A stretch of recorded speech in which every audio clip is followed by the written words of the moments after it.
Il sera donc le troisième vaccin à être administré en Europe. Le vaccin AstraZeneca vient tout juste d'être autorisé par le régulateur européen. Il pourra bien être administré dès l'âge de 18 ans. On va justement écouter Emer Cook, la directrice de l'Agence européenne des médicaments. C'est un plaisir d'être ici et d'annoncer la troisième opinion favorable concernant l'autorisation du vaccin AstraZeneca contre le Covid-19.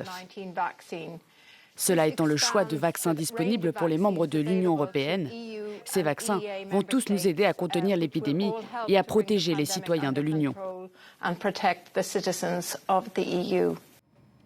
Et les laboratoires AstraZeneca ont réagi à cette validation par les instances européennes.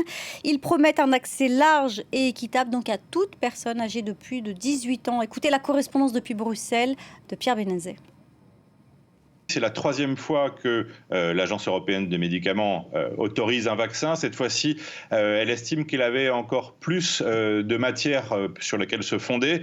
En particulier, elle cite 4 essais cliniques qui ont été réalisés au Brésil, en Afrique du Sud et au Royaume-Uni.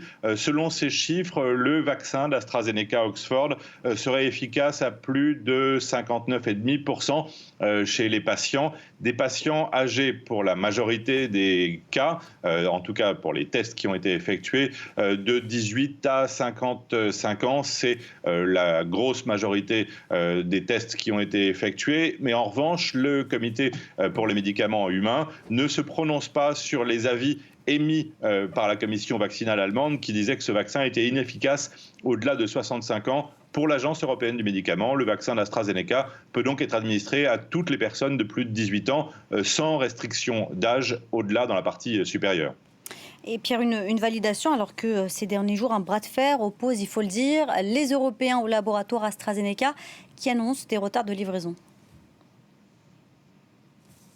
Oui, effectivement, et ça fait presque une semaine maintenant qu'AstraZeneca a eu une première réunion avec l'Union européenne lors d'un comité de pilotage vaccinal et a annoncé ses retards. Au début, des retards estimés à 60% du montant global, et maintenant ce ne serait plus qu'un quart des commandes initiales de la Commission européenne, prévues par la Commission européenne, qui pourraient être livrées au premier trimestre. Ces annonces de AstraZeneca ont provoqué 2 réunions européennes.